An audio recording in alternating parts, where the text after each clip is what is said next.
It was just another busy Tuesday afternoon in downtown when Priya Patel pulled up to Le Petit Bistro in her silver Honda Civic. She'd been preparing for this lunch meeting all morning, reviewing her notes for the class action lawsuit she was handling. As one of the city's most respected civil rights attorneys, she'd won numerous cases, but something about today felt different.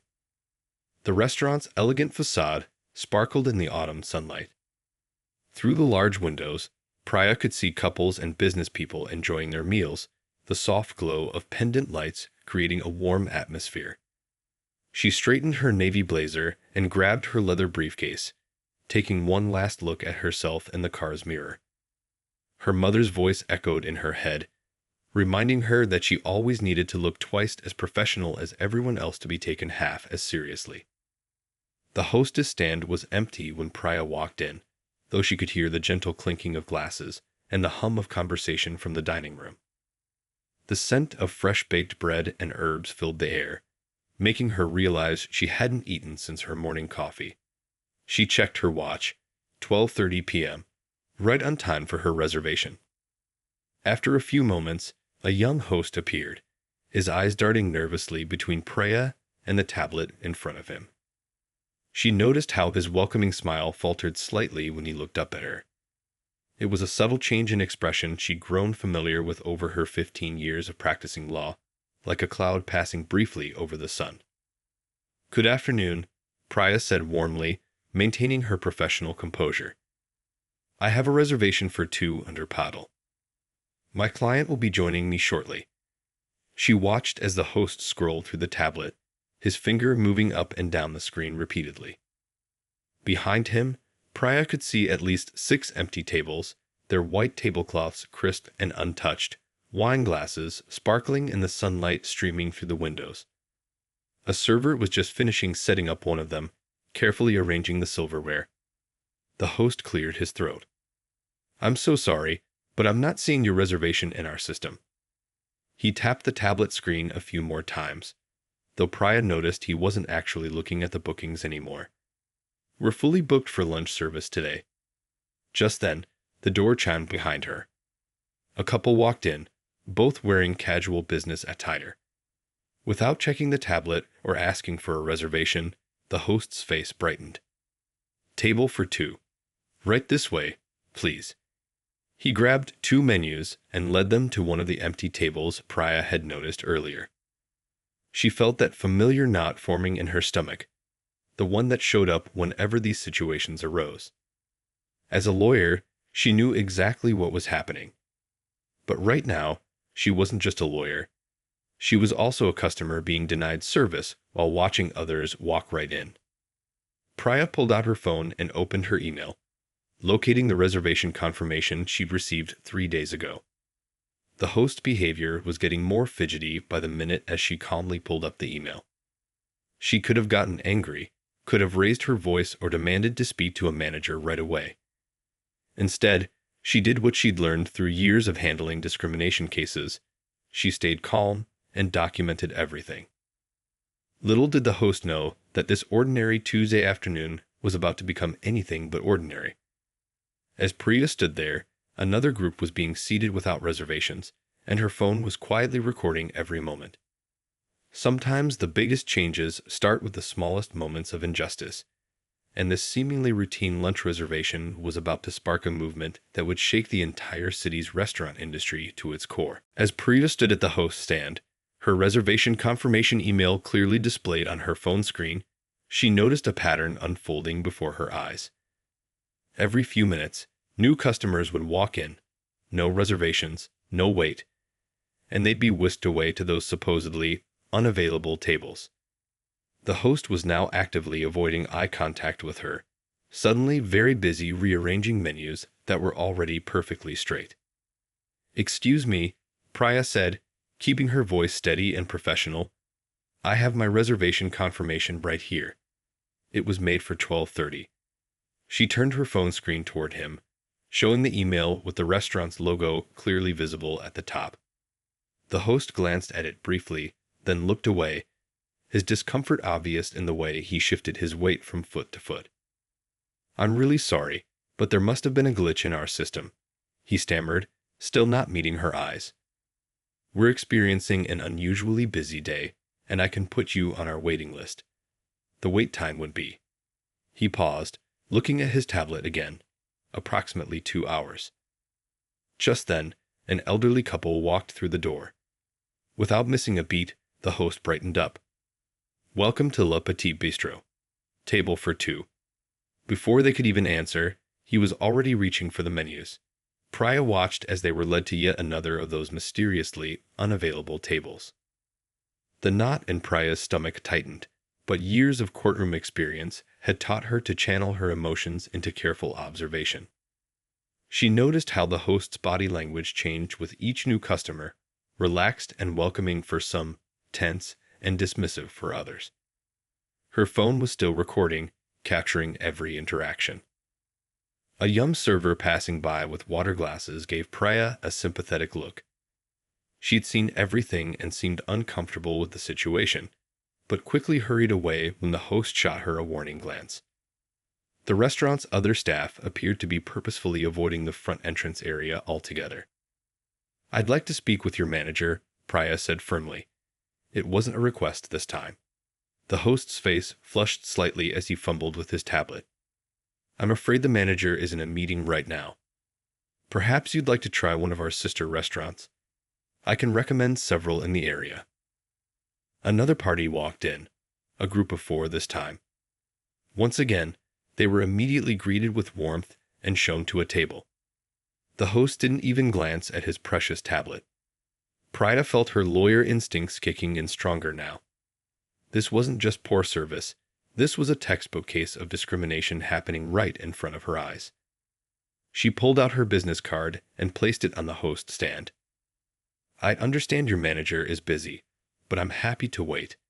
In the meantime, you should know that I'm a civil rights attorney, and what's happening right now is a clear violation of public accommodation laws." Her voice remained calm, but carried the weight of authority that had served her well in countless courtrooms. The color drained from the host's face as he read her card. He quickly picked up the phone at his station, his hands visibly shaking. Priya could hear him whispering urgently into the receiver, though she couldn't make out the words. Around them, the restaurant continued its normal lunch service, the clinking of glasses, the murmur of conversations, the soft background music, all creating a strange contrast to the tense scene playing out at the entrance. More customers came and went, each interaction adding to the growing evidence on Priya's phone. She stood her ground, professional and poised, even as other patrons began to notice the unusual situation. A few people waiting at the bar were now watching with interest, whispering among themselves. What started as a simple lunch reservation was quickly becoming a defining moment, not just for Priya, but for every person who had ever been turned away with flimsy excuses and fake wait times. Little did the restaurant staff know, but their actions that day would soon spark a conversation that would reach far beyond their elegant dining room walls. The next few minutes would change everything, not just for Le Petit Bistro, but for the entire city's dining scene. The next few minutes felt like a carefully choreographed dance. Priya stood calmly at the host stand, her phone recording as she pretended to check her emails. She'd handled enough discrimination cases to know that documentation was everything. Through her phone's camera, she captured a steady stream of customers flowing in and out, all getting seated immediately, all fitting a particular pattern that would be impossible to dismiss as coincidence. A businessman in a charcoal suit walked in, no reservation, seated instantly. A group of college students, clearly dressed for a casual lunch, shown right to a table. An older couple celebrating what sounded like their anniversary, warmly welcomed and escorted to a window seat. Meanwhile, Priya's 2-hour wait continued, despite the numerous empty tables still visible throughout the dining room. She noticed a young woman at a corner table watching the scene unfold. The woman kept glancing over her laptop, her face showing a mix of concern and recognition. Priya had seen that look before, the look of someone who wanted to speak up but wasn't sure how. Their eyes met briefly, and the woman gave a small nod of understanding. Taking out her notebook, An old habit from her early days as a lawyer, Priya began jotting down times, descriptions, and details. 12:43 p.m. Party of 3 seated immediately. 12:47 p.m. Party of 2 seated by window. 12:52 p.m. Family of 4 given corner booth. Each entry was another piece of evidence, another thread in the tapestry of discrimination unfolding before her. The host was getting increasingly nervous. His hands shook slightly as he arranged and rearranged the menus for the 100th time. Every now and then, he'd glance at Priya's business card, which still lay on the stand where she'd placed it. The card seemed to mock him, a small rectangular reminder that this particular customer wasn't going to be easily dismissed. A gentle buzz from her phone caught Priya's attention, a text from her client who was supposed to meet her for lunch. Running about 10 minutes late. Everything okay there? She smiled slightly as she typed her response. Take your time. Things are getting interesting here. The restaurant's other staff members were now openly watching the situation. Servers would slow down as they passed, trying to catch snippets of conversation. A busboy nearly dropped his tray when he overheard Priya calmly explaining public accommodation laws to the increasingly flustered host. The tension in the air was thick enough to cut with one of the restaurant's expensive steak knives. Through her phone's camera, Priya captured a particularly telling moment, the host turning away another patron. A young medical student still wearing his scrubs, with the same 2-hour wait excuse. Less than 2 minutes later, another group was seated immediately. The pattern was becoming impossible to ignore, and Priya's documentation was growing stronger by the minute. What caught her attention next was a whispered conversation between 2 servers near the water station. One gestured toward the kitchen, saying something about the manager hiding in the office. The other server shook her head, clearly disapproving of how the situation was being handled. These were the small details that Priya knew could make or break a case, the subtle signs of staff discomfort with discriminatory practices.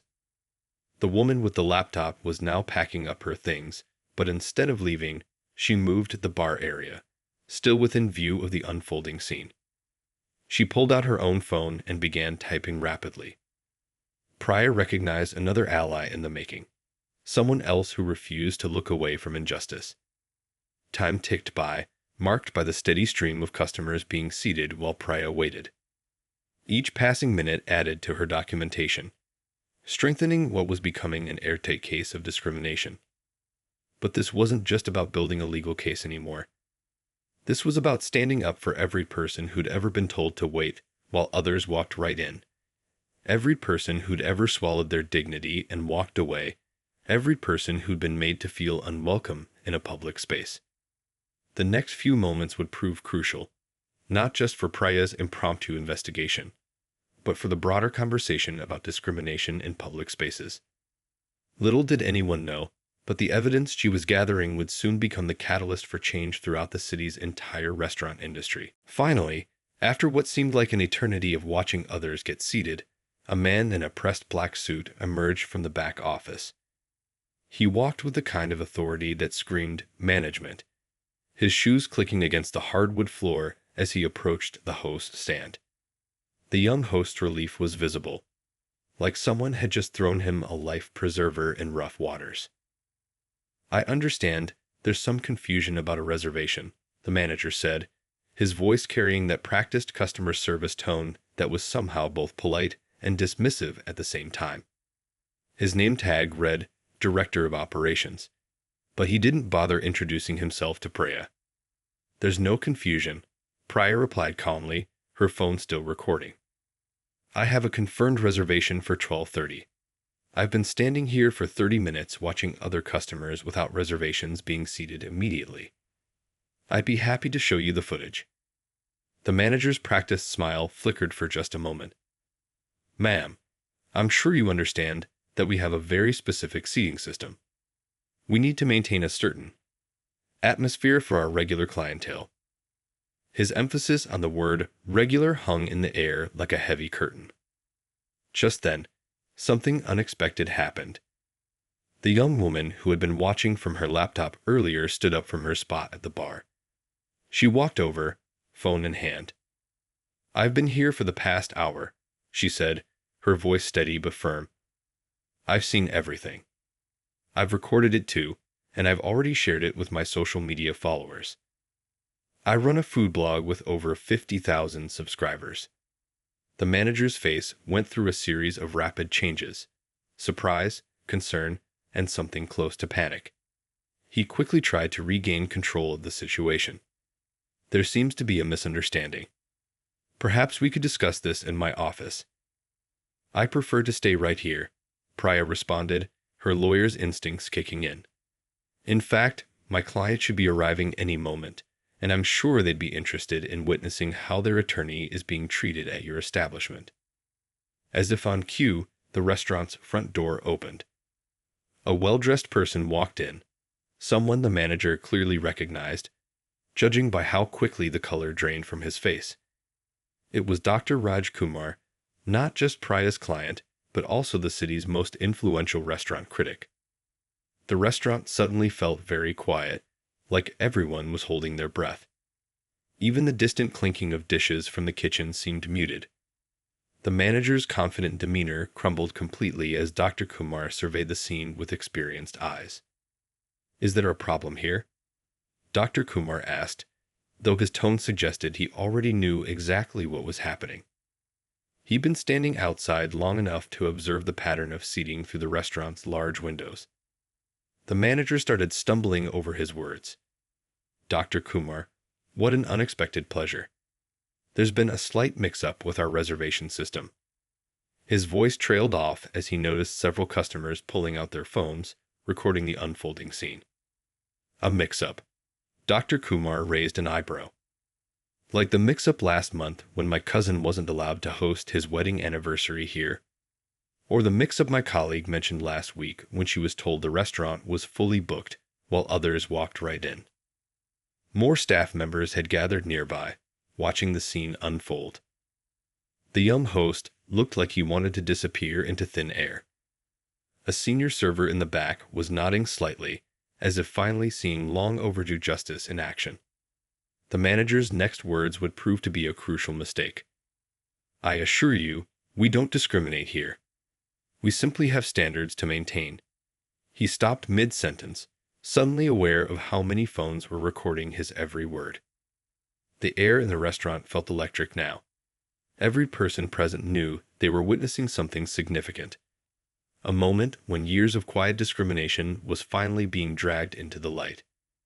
The fancy decor and elegant atmosphere couldn't mask the ugly truth that was being exposed. Little did the manager know, but his attempt to defend the indefensible would soon become a turning point, not just for Le Petit Bistro, but for restaurants throughout the city. Sometimes the biggest changes start with the smallest moments of truth, and this was about to become one of those moments. Dr. Kumar pulled out a small notebook from his jacket pocket, the same notebook he'd used for 20 years of restaurant reviews. The simple act made the manager visibly nervous. Everyone in the restaurant industry knew that notebook. When it appeared, careers could be made or broken. "Let me tell you what I've observed in the past 15 minutes, Dr. Kumar began, flipping open his notebook. "I watched 7 parties get seated immediately. I counted 4 empty tables that were supposedly reserved. And most tellingly, I witnessed my attorney, who holds a confirmed reservation, being told to wait for 2 hours. His voice was calm, but carried the weight of authority that had made him the city's most respected food critic. The food blogger who had spoken up earlier stepped forward again. "I'd already gotten hundreds of responses to my social media posts. People are sharing similar experiences they've had here." She held up her phone, showing a rapidly growing thread of comments. Some of these stories go back months. The manager's professional mask was cracking. "Please, let's discuss this privately. We value all our customers." He was cut off by a voice from the dining room. An elderly woman stood up from her table, her hands shaking slightly, but her voice strong. "I've been coming here for 30 years, she announced, "and I've watched this place change. I've seen how some people get treated differently, I kept quiet because I didn't know what to do. But not today. Other diners began nodding in agreement. The atmosphere in the restaurant had shifted completely. The usual lunch crowd had become witnesses to a moment of truth. Servers stood frozen, water pitchers and menus in hand, watching the scene unfold. A young chef emerged from the kitchen, still wearing his white coat. "I've worked here for 3 years," he said, stepping into the front area. "We've lost good staff because they spoke up about these practices. I can't stay quiet anymore." His hands were trembling, but his voice was steady. This was clearly a moment he'd been waiting for. The manager tried one last time to regain control. "These are very serious allegations. We have a strict non-discrimination policy." He stopped as Dr. Kumar raised his hand. "Let's talk about last month's incident with my family," Dr. Kumar said, turning to a fresh page in his notebook. "My cousin, a respected cardiologist, tried to book an anniversary dinner here. He was told the restaurant doesn't do celebrations. Yet, I see a birthday party happening right now at table 7. The host, who had been quiet all this time, suddenly spoke up. "I can't do this anymore," he said, his voice barely above a whisper. "We were told to use the 2-hour wait excuse for certain customers. We have a code in our booking system." He looked at the manager, years of guilt visible on his young face. The food blogger's phone buzzed continuously as more stories poured in. "People are sharing screenshots of their rejected reservations," she announced. "The pattern is impossible to ignore." Priya, who had been quietly documenting everything, finally spoke. "This isn't just about one lunch reservation anymore," she said, looking directly at the manager. "This is about a systemic problem that needs to be addressed." The elderly woman who had spoken up earlier was now talking to other longtime customers at nearby tables. "Remember when this place was family-owned?" they murmured. "This never happened back then." Dr. Kumar closed his notebook slowly, the sound somehow louder than the murmurs filling the restaurant. "I came here today planning to write a review about the food," he said. "Instead, I'll be writing a very different kind of story." The power of the moment was palpable. Every person in that restaurant, from the nervous servers to the watching customers, knew they were witnessing something important. Years of whispered experiences and quiet injustices were finally coming to light. As phones continued recording and the manager stood speechless, it was clear that Le Petit Bistro would never be the same after this day. Sometimes it takes just one moment, one person willing to stand up, to start a chain reaction that changes everything. Within hours, the story of what happened at Le Petit Bistro spread across social media like wildfire. The food blogger's initial post had gone viral, with thousands of shares and comments pouring in from across the city.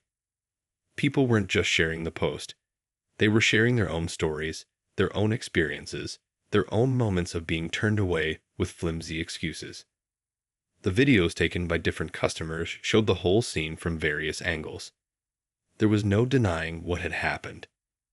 One clip captured the manager's fumbling explanation about standards, while another showed the brave young chef speaking up about the restaurant's hidden practices. Each video added another piece to the puzzle, painting a clear picture of systematic discrimination. Local news stations picked up the story by early evening. A reporter stood outside the restaurant, where a small crowd had gathered. "Behind me is Le Petit Bistro, where earlier today, a routine lunch reservation turned into something much bigger," she reported. The camera panned to show people holding handmade signs. "End discrimination now, and restaurants are for everyone." The food blogger's following doubled, then tripled as her detailed account spread. "I've been reviewing restaurants for 3 years," she wrote in a follow-up post. "Today was the first time I saw someone brave enough to stand up and say enough."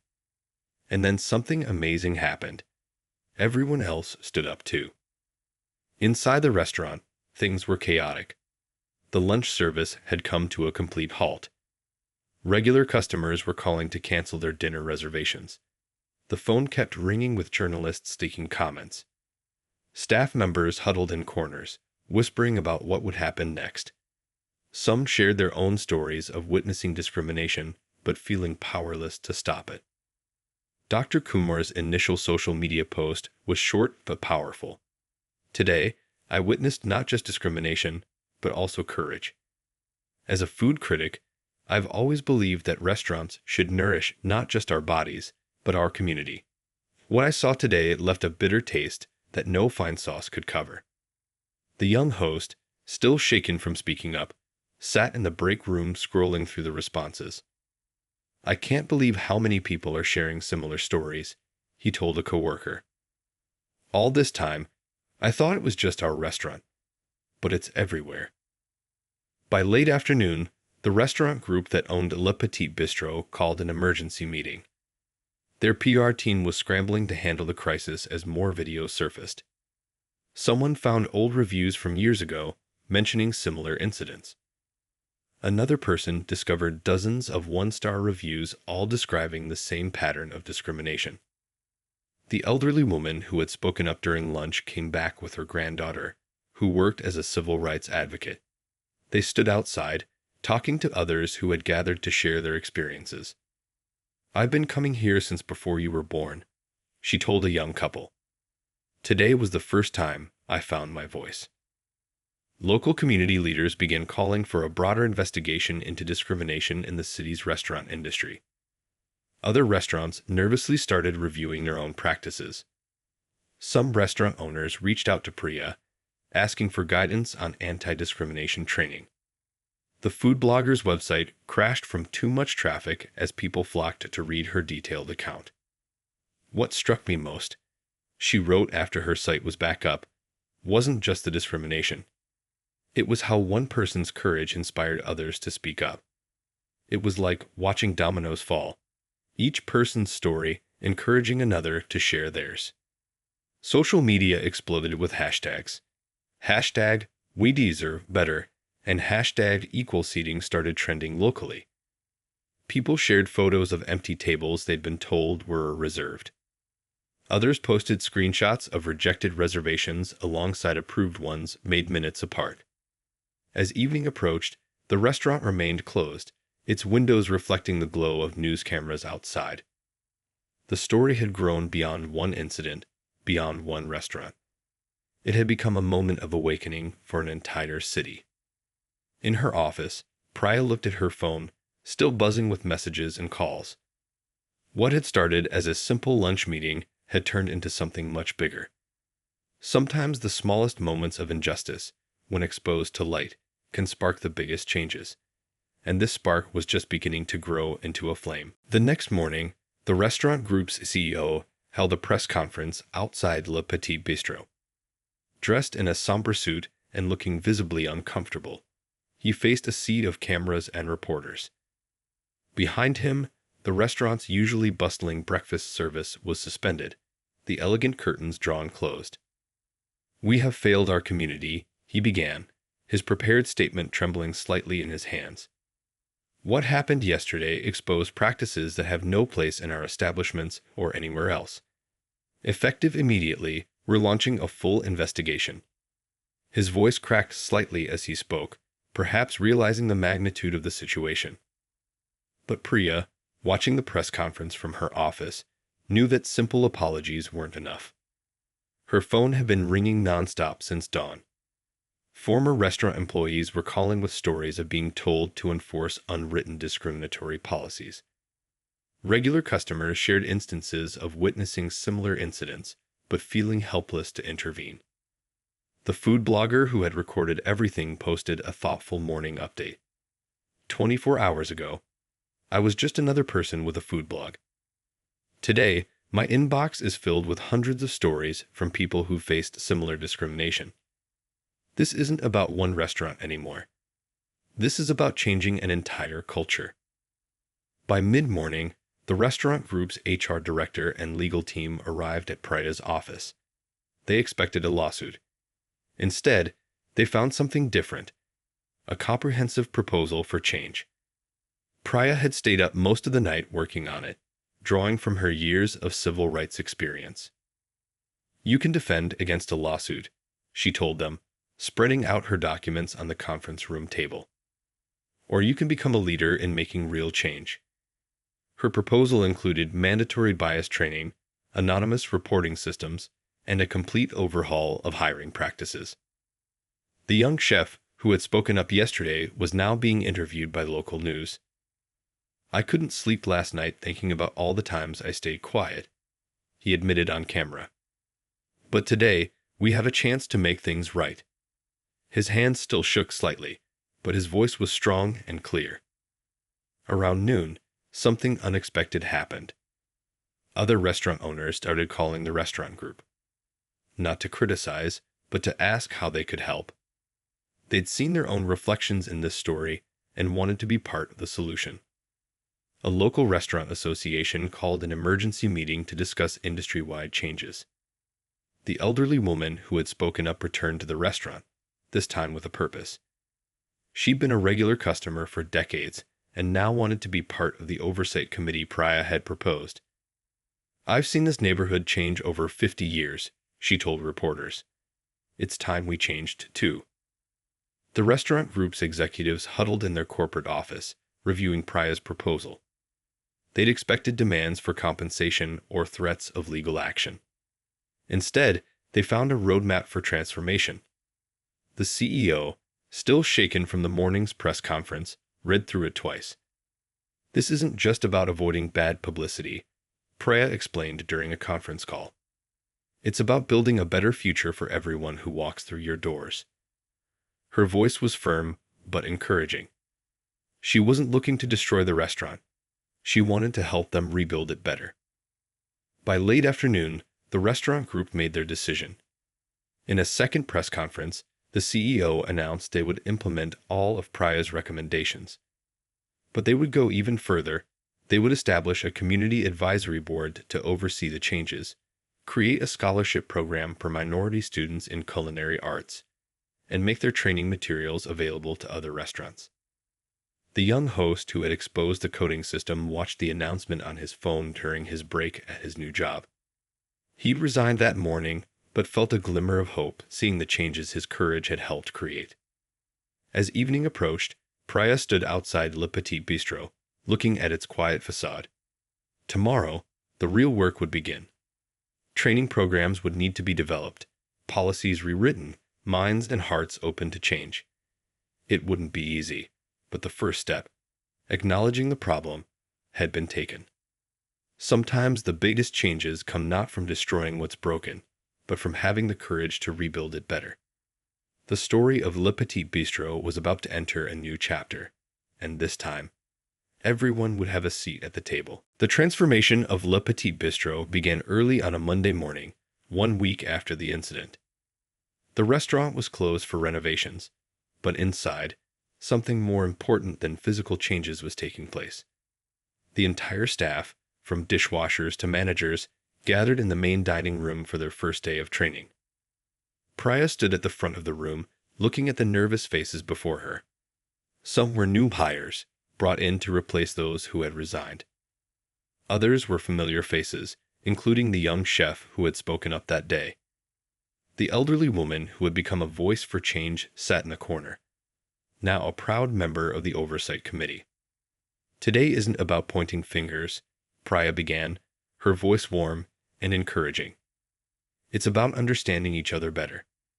She shared stories from her own life, times when she had faced discrimination, and how it had shaped her career choice. The room was silent, everyone leaning in to listen. Then something beautiful happened. Others began sharing their stories too. A waitress talked about watching her Iranian parents being turned away from restaurants when she was a child.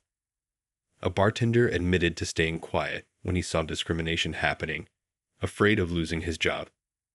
The young chef described the countless times he had wanted to speak up but couldn't find the courage. The food blogger, now a regular consultant for the restaurant's transformation, documented the training for her followers. "What I'm witnessing isn't just sensitivity training," she wrote.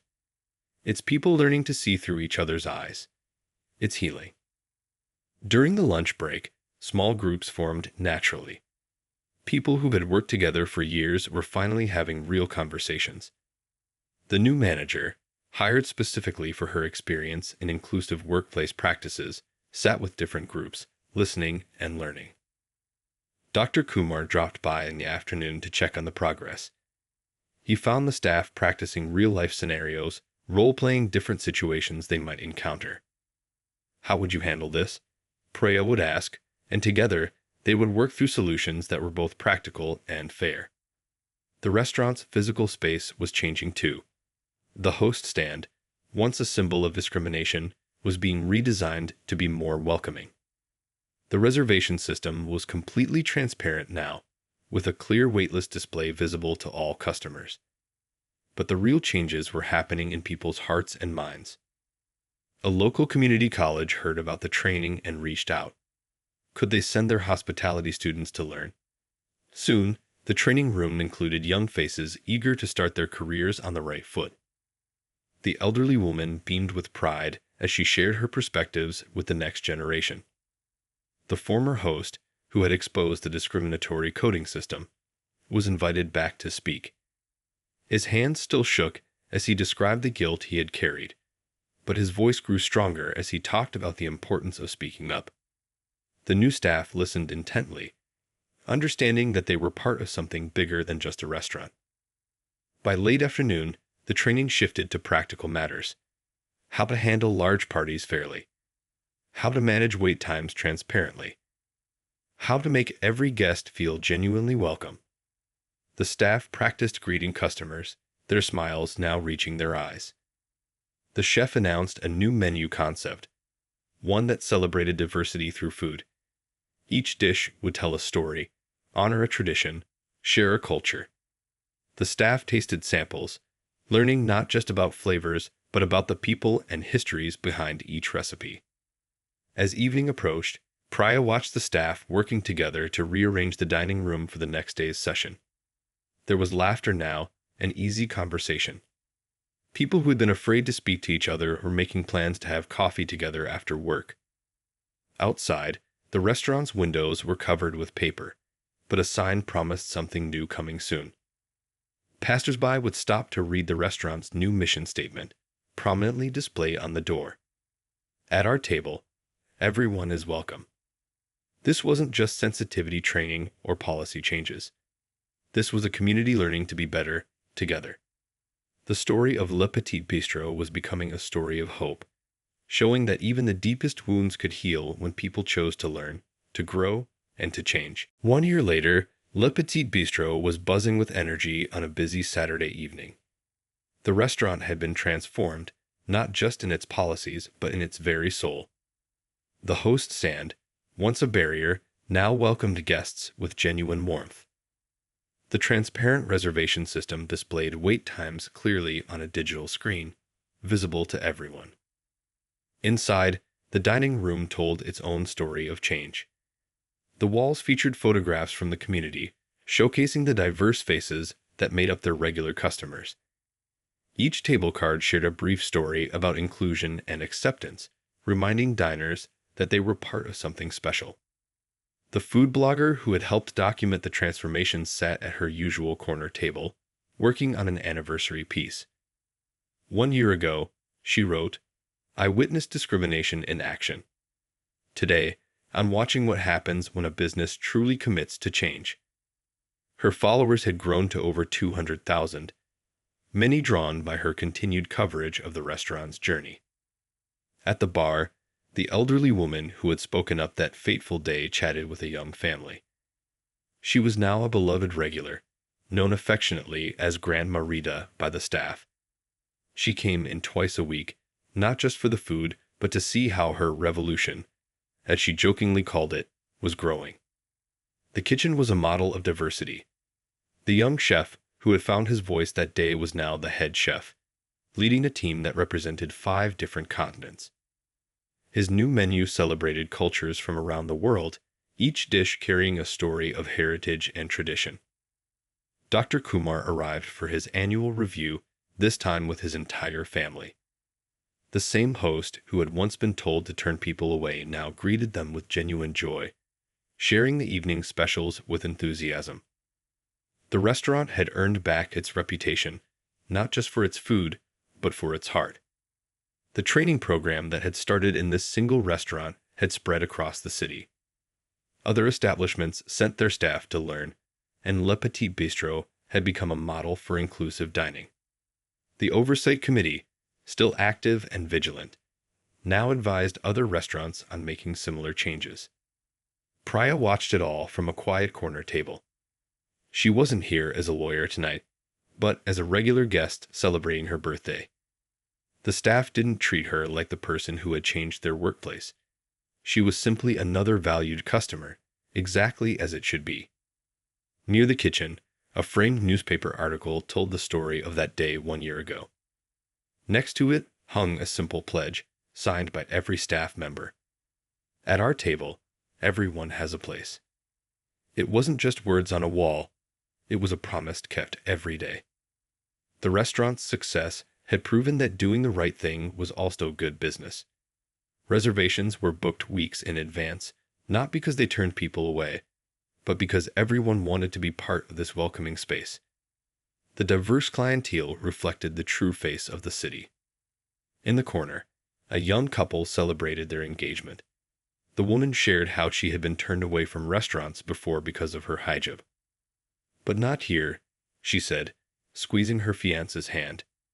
"Here, they make you feel like family." The former host who had exposed the old system stopped by occasionally. He worked at a nonprofit now, helping businesses create inclusive environments.